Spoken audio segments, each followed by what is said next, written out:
Super shoes. Well, this is going to put the cat amongst the pigeons, knock the bees out of the beehive.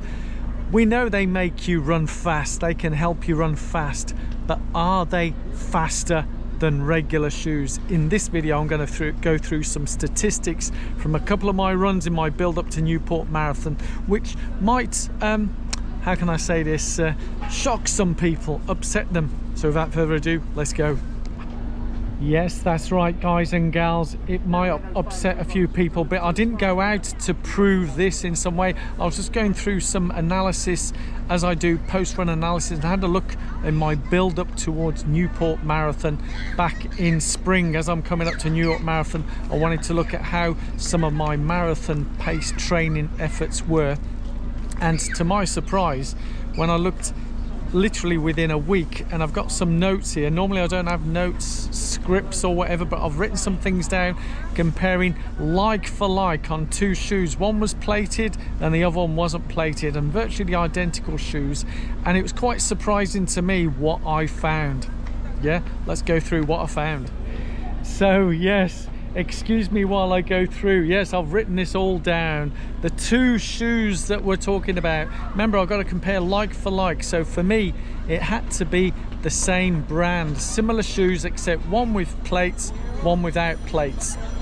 So the first set of shoes that I tried out was the Hoka Cello X1 2.0, which is the latest greatest plated shoe, coming in at £250 from Hoka. That's the regular retail price. Yeah, that was shoe number, what I call shoe A.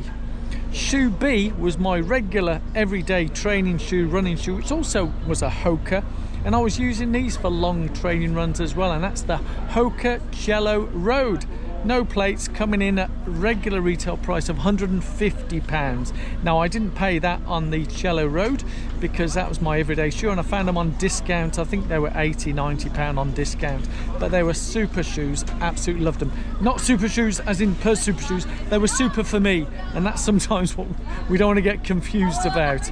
And as I said, for me it was in my build up to Newport Marathon, where coming up in terms of the training that I do, the last few couple of weeks coming up to the marathon, I will do some marathon pace effort. Yeah, effort is the important word there, not pace, and to see what pace I'm running at my marathon effort. Now for me, I set up my watch to bleep at me if I'm going, the heart rate goes too high, so I've got to slow it down. So I tend to try and keep my heart rate between 150, 160, 165, somewhere around there. That's me. Obviously we could do a whole debate of what our marathon pace heart rates are, maximum heart rates and all that, but that's not the purpose of this video. Is I'm running an effort, so the effort was pretty much the same. So let me go through the stats of each of those runs, both within a week of each other. So shoe A, on the 29th of March, I've done some marathon pace tempo efforts, whatever you want to call it, 21.51 kilometers. Yeah, and the times that I was averaging was 4:23 per kilometer, a heart rate of 155 beats per minute average, 169 max, a cadence of between 182 192, and a stride length of 1.25 meters. Comparing that to a week later on the 6th of April, and the marathon pace effort then was 16.67 kilometers, so a little less than 5 kilometers, about 4.9 kilometers less, but the effort there was 4.25 minute per kilometer average, heart rates of 153 beats per minute, maxing at 169. The cadence was 183 to 192, and stride length of 1.23 meters. So as you can see, they were pretty much bang on the same. So from my powers of deduction and my statistical analysis, just from that alone, the conclusion is, and I appreciate it's just one run, but within 1 week, same effort, everything was pretty much bang on the same. My conclusion is those plated shoes didn't enable me to run faster. I could run fast, there's no denying that, but I was running fast in just the basic Hoka Cello Road. Yeah, so those super shoes did not enable me to run faster than regular shoes. I'd love to hear from you in the comments below. What are your experiences comparing like for like? I don't think anyone's done this type of statistical analysis before. They've done checks in terms of how it helps running economy, but as you can see from my running economy stats there was no difference. Stride length the same, heart rate's the same, cadence is the same, everything was pretty much bang on the same. So I would have thought, well, if I'm exerting the same effort, the super shoes should make me run faster than regular shoes, but they didn't. I know, a bit upsetting for me really. Don't know what to do now, but that was those particular two shoes. I'd love to hear from you in the comments below what your experiences are. Anyway, that's enough from me with all the sorts that's been going on in the background here. I don't know what's been happening. I'll try and focus on the camera, but hey, let's go.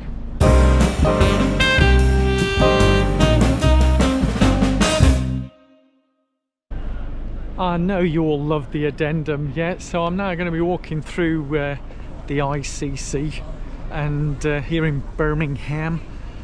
My views, I can take it or leave it when it comes to super shoes, in particular those hardcore carbon plated, which yeah, we can run fast in them, but as I found from the actual shoes themselves, it doesn't help me to run faster than regular shoes. Yeah, I'm fast, but not faster. That's my key takeaway from that.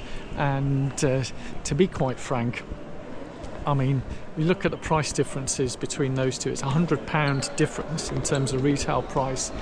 And I found the Cello Road really nice, great all-round shoes. I could do all runs in them. It didn't really make much of a difference, but don't get me wrong, I did love those latest Hoka ones. They felt great and amazing, but do you know what? I reckon I probably could have run a marathon in those Cello Roads, and it wouldn't have made a blind bit of difference.